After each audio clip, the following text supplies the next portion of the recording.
समंदर की गहराइयों में जलपरियों का एक शहर था, जहां अनेक जलपरियां रहा करती थीं। जलपरियों के उसी शहर के एक घर में अवंतिका नाम की एक सुंदर जलपरी रहा करती थी। वह अपनी माँ बाबा की इकलौती बेटी थी। माँ, क्या मैं आपसे एक बात पूछ सकती हूँ? अगर आप गुस्सा नहीं करोगी तभी मैं आपसे कुछ कहूँगी। क्या हुआ अवंतिका बेटी? क्या बात है? मैं भला तुम पर गुस्सा क्यों करूंगी? जो भी तुम्हारे मन में सवाल है तुम बेझिझक मुझसे पूछ सकती हो। तुम पर भला मैं गुस्सा कर सकती हूँ क्या? बताओ बेटा, क्या बात है? माँ, हमारा समंदर कितना सुंदर है। बचपन से मैं यहीं पली बड़ी हूँ। मुझे यहाँ बहुत अच्छा लगता है। लेकिन माँ, मेरे मन में एक बात हमेशा आती है कि समंदर के बाहर भी एक दुनिया है। तो क्या हम उस दुनिया को नहीं देख सकते? क्या हमारी सीमा बस इसी समंदर तक ही है? क्या हम बाहरी दुनिया को देख नहीं सकते? अवंतिका, मैं जानती हूँ कि तुम हमेशा से ही समंदर की बाहरी दुनिया को देखना चाहती हो, लेकिन आज तक उस बाहरी दुनिया में कोई भी जलपरी नहीं गई है। सबका मानना है कि वहाँ हमें खतरा हो सकता है, हमारी जान भी जा सकती है। क्या पता वहाँ इंसान रहते हों। और तुम तो जानती ही हो, इंसान अपने स्वार्थ के लिए किसी भी हद तक जा सकते हैं। नहीं बेटी, तुम्हें मैं इस समंदर के बाहर कभी नहीं जाने दूंगी, तुम चाहे कितनी भी जिद कर लो। लेकिन माँ, हम बाहर अपना रूप भी तो बदल कर जा सकते हैं। जब हमें कोई पहचान ही नहीं पाएगा कि हम जलपरी हैं, फिर तो हमें किसी से कोई खतरा भी नहीं होगा। देखो अवंतिका, तुम चाहे कितनी भी जिद कर लो, मैं तुम्हें वहां कभी नहीं जाने दूंगी। एक बार जो मैंने कह दिया सो कह दिया। अब मैं तुम्हारी कोई बात नहीं सुनने वाली, और तुम अब बाहरी दुनिया में जाने का ख्याल छोड़ दो। बेचारी अवंतिका, वह तो समंदर की बाहरी दुनिया को देखना चाहती थी, लेकिन उसकी माँ ने उसे साफ मना कर दिया था। ऐसे ही कुछ दिन बीतते हैं। एक दिन अवंतिका की एक दोस्त, जिसका नाम वसुंधरा था, उससे मिलने आती है।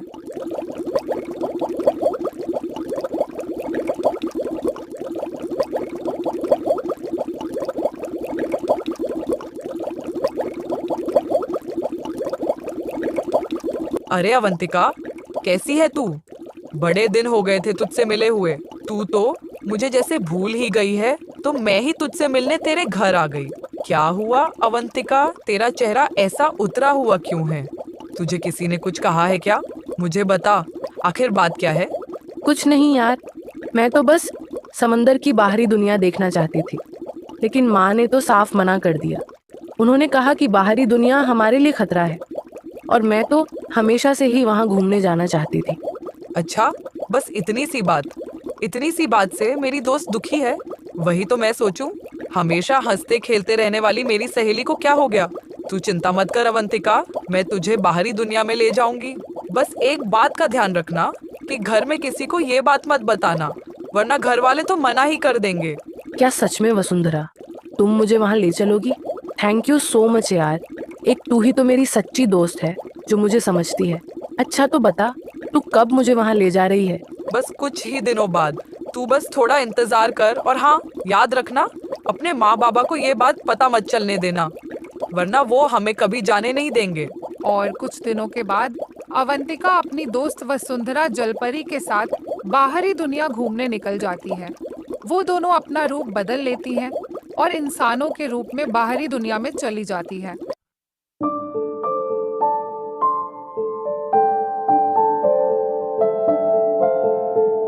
हम तो इस घने जंगल में आ गए। ये जंगल तो बहुत सुंदर है। जैसा हमारा समंदर खूबसूरत है, ये जंगल भी उतना ही खूबसूरत है। थैंक यू वसुंधरा, मुझे यहाँ लाने के लिए। अगर तुम ना होती तो मैं यहाँ कभी ना आ पाती। दोनों सहेलियां पूरे जंगल की सैर करती हैं और बहुत सारे जंगली जानवरों से मिलती हैं। वहाँ उन्हें बहुत अच्छा लगता है। यहाँ आकर तो मुझे बहुत अच्छा लगा। चलो हम जंगल के थोड़ी और अंदर चलते हैं। यहाँ तक आ ही गए हैं तो थोड़ी और अंदर घूम लेते हैं। क्या पता फिर मौका मिले या ना मिले। अवंतिका, तुम सही कह रही हो, लेकिन हमारे पास समय कम है। हमारे घर वाले भी तो हमारा इंतजार कर रहे होंगे ना। अगर हमें घर जाने में देर हुई तो वो लोग बहुत परेशान हो जाएंगे। मुझे लगता है अब हमें घर चलना चाहिए। कुछ ही घंटों में अंधेरा हो जाएगा, और तब रास्ता ढूंढने में भी मुश्किल होगी। हाँ वसुंधरा, तुम्हारा कहना सही है। कुछ ही घंटों में अंधेरा होने वाला है। हम किसी और दिन जंगल की गहराई में जाएंगे। अभी हमें घर चलना चाहिए। मेरी माँ मेरा इंतजार कर रही होगी। देर हुई तो वो परेशान हो जाएंगी। दोनों जंगल से बाहर की ओर जाने लगती हैं। थोड़ी ही दूर चलने के बाद उन्हें एक घायल बाघ मिलता है जो जख्मी हालत में जमीन पर पड़ा था। देखो वसुंधरा, वहाँ एक बाघ है। लगता है उसे चोट लगी है, तभी वो जमीन पर पड़ा है। मुझे लगता है हमें उसकी मदद करनी चाहिए। लेकिन अवंतिका, वो एक बाघ है, मछली नहीं जिसकी हम आसानी से मदद कर दें।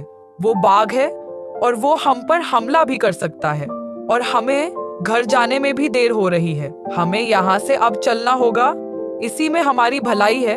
नहीं, मैं उस बाघ को ऐसी हालत में नहीं छोड़ सकती।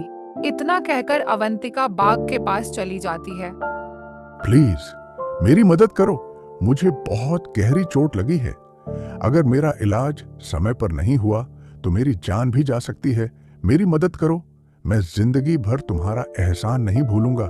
प्लीज मेरे लिए डॉक्टर बोबो को यहाँ बुला लाओ। तुम चिंता मत करो, मैं यहाँ तुम्हारी मदद करने के लिए ही आई हूँ। तुम ये बताओ कि ये डॉक्टर बोबो कौन है और वो मुझे कहाँ मिलेंगे? डॉक्टर बोबो इस जंगल के डॉक्टर हैं। वो सभी जानवरों का इलाज करते हैं। वो जंगल की गहराई में रहते हैं। घने जंगल के बीचों बीच उनका अस्पताल है। तुम मुझे वहां अकेले उठाकर तो नहीं ले जा सकती, लेकिन अगर तुम डॉक्टर बोबो को यहाँ बुला सको तो मेरा इलाज जरूर हो जाएगा। बस मेरी इतनी सी मदद कर दो। तुम चिंता मत करो, मैं डॉक्टर बोबो को जल्द ही बुलाकर लाती हूँ। तुम बस हिम्मत रखना, तुम्हें कुछ नहीं होगा।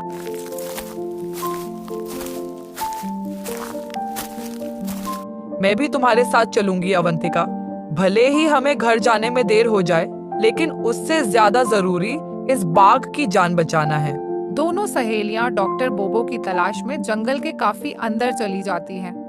काफी देर चलने के बाद उन्हें एक सफेद घोड़ा दिखाई देता है। वो उससे जाकर डॉक्टर बोबो के बारे में पूछती हैं। सुनिए, हम काफी देर से डॉक्टर बोबो को ढूंढ रहे हैं। लगता है हम रास्ता भटक गए हैं। क्या आप हमें बता सकते हैं कि डॉक्टर बोबो तक पहुंचने का सही रास्ता क्या है? ये पूरा जंगल तो एक जैसा ही लग रहा है। तुम दोनों बिल्कुल सही रास्ते पर जा रही हो।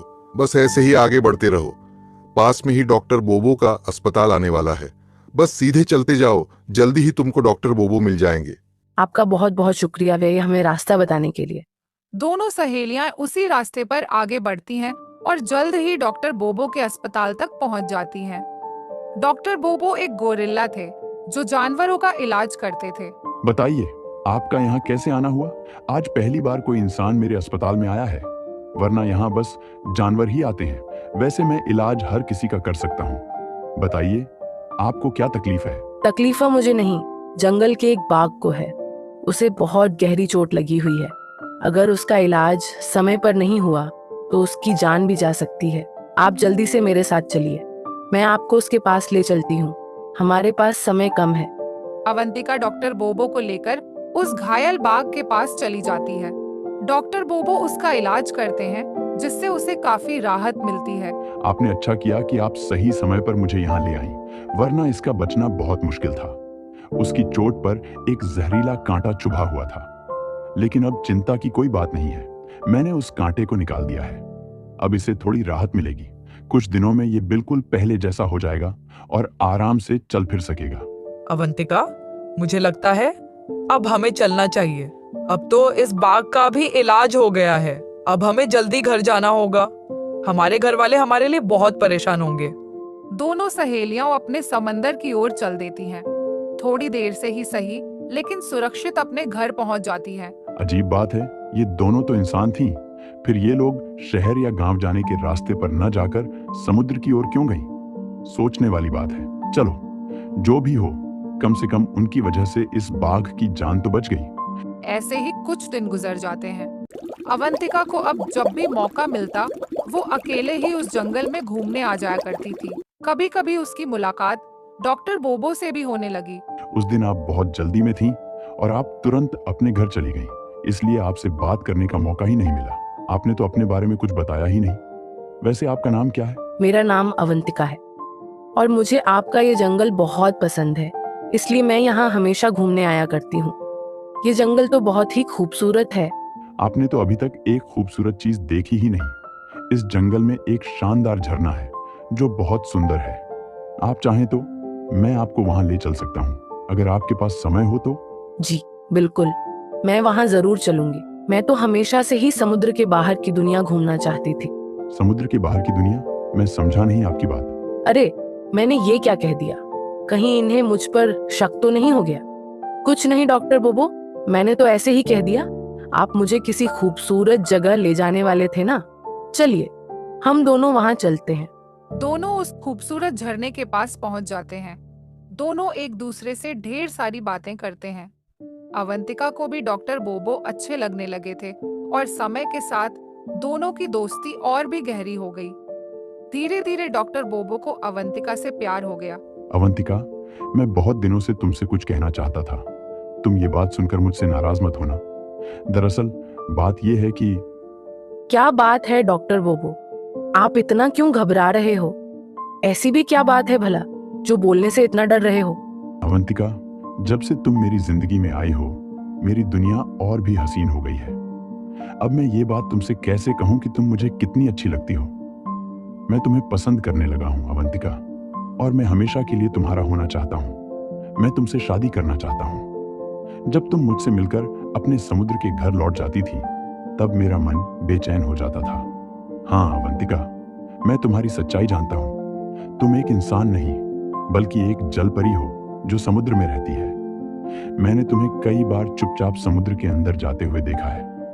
बोलो अवंतिका, क्या तुम मुझे पसंद नहीं करती? अगर नहीं, तो मैं हमेशा के लिए तुम्हारी जिंदगी से चला जाऊंगा। मैं भी आपको पसंद करती हूँ डॉक्टर बोबो। मुझे लगा था सिर्फ मैं ही आपके बारे में सोचती हूँ, लेकिन ये जानकर खुशी हुई कि आप भी मुझे पसंद करते हैं। लेकिन दुख इस बात का है कि हमारी शादी कभी नहीं हो सकती। मैं एक जल परी हूँ जो समुद्र में रहती है, और आप एक गोरिल्ला हैं जो जंगल में रहते हैं। आप ही बताइए, हम दोनों का क्या मेल? प्यार में सिर्फ रूप नहीं देखा जाता अवंतिका, दिल देखा जाता है।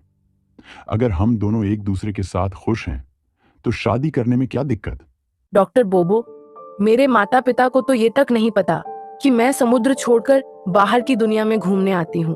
अगर उन्हें पता चला कि मैंने एक गोरिल्ला से प्यार कर लिया है, तो वो मुझे कभी समुद्र से बाहर निकलने ही नहीं देंगे।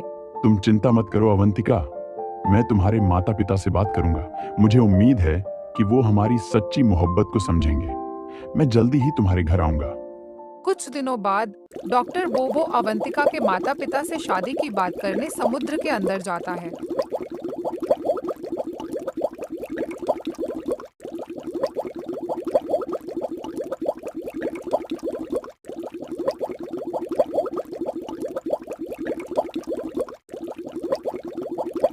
ये सब क्या है? अवंतिका, तुम इस गोरिल्ला से प्यार करती हो और तुम इससे मिली कहाँ? समुद्र में तो ये नहीं रहता, फिर तुम इससे कहाँ मिली? डरो मत बेटी, जो भी तुम्हारे दिल में है वो हमें बता सकती हो। हम तुम्हारे माता पिता हैं। हम तुम्हारे दिल की बात नहीं समझेंगे तो कौन समझेगा? बाबा, मैं डॉक्टर बोबो से जंगल में मिली थी। जब मैं आप दोनों को बिना बताए समुद्र के बाहर चली जाती थी, उसी जंगल में मुझे डॉक्टर बोबो मिले। वो वहाँ के सभी जानवरों का इलाज करते हैं। मैं उन्हें पसंद करती हूँ और हम दोनों एक दूसरे से शादी करना चाहते हैं। क्या तुम समुद्र से बाहर जंगल गई थी और वहाँ एक गोरिल्ला से प्यार कर बैठी? तुमने सोचा भी कैसे कि मैं तुम्हारी शादी जंगल के किसी जानवर से करा दूंगा? तुम एक जलपरी हो अवंतिका, क्या तुम ये बात भूल गई थी? लेकिन बाबा, हम दोनों एक दूसरे से सच्चा प्यार करते हैं और एक दूसरे के बिना नहीं रह सकते। भले ही मैं जंगल में रहता हूँ, लेकिन मैं एक डॉक्टर हूँ। मैं आपकी बेटी को हमेशा खुश रखूंगा। भले ही तुम डॉक्टर हो, लेकिन मैं अपनी बेटी की शादी जंगल के किसी जानवर से नहीं करूंगा। अवंतिका की शादी सिर्फ समुद्र के किसी जलपरी से होगी। आज के बाद मेरी बेटी तुमसे कभी नहीं मिलेगी। अब तुम यहाँ से जा सकते हो। लेकिन बाबा, हम एक दूसरे को पसंद करते हैं। मैं डॉक्टर बोबो के अलावा किसी और से शादी नहीं करना चाहती। क्या आप मेरी खुशी नहीं चाहते? मैं ये सब तुम्हारी खुशी के लिए ही कर रहा हूँ बेटी। डॉक्टर बोबो तुम्हारे लिए सही नहीं है। मैं नहीं चाहता कि मेरी बेटी किसी जंगल के जानवर के साथ भटके। डॉक्टर बोबो उदास होकर जंगल वापस लौट जाता है।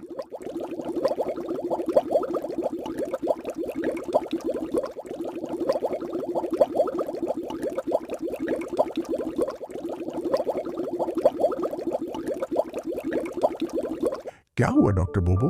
आप बड़े परेशान नजर आ रहे हैं, क्या बात है? मैं समुद्र गया था अवंतिका के बाबा से हमारी शादी की बात करने, लेकिन उन्होंने साफ मना कर दिया। वो अवंतिका की शादी मुझसे नहीं करवाना चाहते। हम दोनों एक दूसरे से बहुत प्यार करते हैं, एक दूसरे के बिना नहीं रह सकते। उनके बाबा ने मिलने से भी मना कर दिया है। अब समझ नहीं आ रहा आगे क्या करूं। आप चिंता मत कीजिए डॉक्टर बोबो, सब कुछ ठीक हो जाएगा। आपने अभी उनके परिवार को बताया है, उन्हें थोड़ा समय लगेगा, लेकिन वो आपको जरूर अपनाएंगे। वक्त के साथ सब ठीक हो जाएगा। कुछ महीने गुजर जाते हैं। पता नहीं डॉक्टर बोबो कैसे होंगे मेरे बिना। मैं हर पल उन्हें याद करती हूँ। पता नहीं वो मुझे याद करते होंगे या नहीं। डॉक्टर बोबो के अलावा मैं किसी और से शादी नहीं करना चाहती, लेकिन बाबा मेरी बात समझते ही नहीं। वो मेरी शादी समुद्र की किसी जलपरी से करवाना चाहते हैं। बेचारी अवंतिका डॉक्टर बोबो की याद में हमेशा खोई रहती थी। न उसे भूख लगती न प्यास।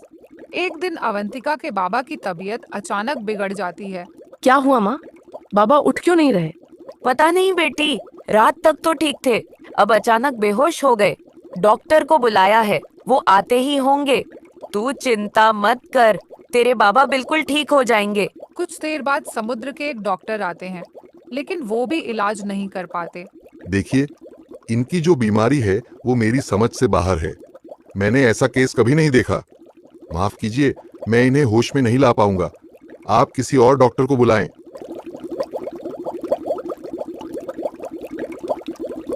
माँ, मैं अभी जंगल से डॉक्टर बोबो को बुलाकर लाती हूँ। मुझे इजाजत दीजिए, बाबा की तबीयत बहुत खराब है। बेटा, जिसे बुलाना है बुला, बस अपने बाबा को होश में ले आ। अवंतिका जंगल में डॉक्टर बोबो के पास जाती है। अरे अवंतिका, तुम आ गई। मुझे पता था तुम लौट कर जरूर आओगी। मुझे अपने प्यार पर पूरा भरोसा था। डॉक्टर बोबो, जो भी हमारे बीच हुआ उसे भूल जाओ। मेरे बाबा को हमारी शादी मंजूर नहीं। मैं उनके खिलाफ नहीं जा सकती, लेकिन बाबा की तबीयत बहुत खराब है। आप ही उनका इलाज कर सकते हो। ठीक है अवंतिका, जैसी तुम्हारी मर्जी। अगर तुम चाहती हो तो मैं तुम्हारी जिंदगी से दूर चला जाऊंगा, लेकिन मैं एक डॉक्टर हूँ और अपने फर्ज से पीछे नहीं हटूंगा। चलो, मुझे बाबा के पास ले चलो। डॉक्टर बोबो अवंतिका के घर जाते हैं, इलाज करते हैं और बाबा को होश आ जाता है। अब आप बिल्कुल ठीक हैं। बस समय पर दवाइयाँ लेते रहिए। कुछ ही दिनों में पूरी तरह ठीक हो जाएंगे। अब मेरा काम खत्म हुआ, मैं चलता हूँ। जंगल में और भी मरीज मेरा इंतजार कर रहे होंगे। डॉक्टर बोबो जाने लगते हैं, तभी बाबा उन्हें आवाज लगाते हैं। रुको बेटा, मैंने तुम्हें बहुत गलत समझा, लेकिन आज तुम्हारी वजह से ही मैं होश में आया हूँ। मुझे माफ कर दो। मैंने तुम्हें और अवंतिका को अलग करने की कोशिश की, जिससे तुम दोनों बहुत दुखी हुए। शायद भगवान ने मेरी तबीयत इसलिए ही बिगाड़ी ताकि मैं अपनी गलती समझ सकूं। मैं अपनी बेटी का हाथ खुशी खुशी तुम्हारे हाथों में देता हूँ। सबकी आंखों में आंसू आ जाते हैं, लेकिन वो खुशी के आंसू होते हैं।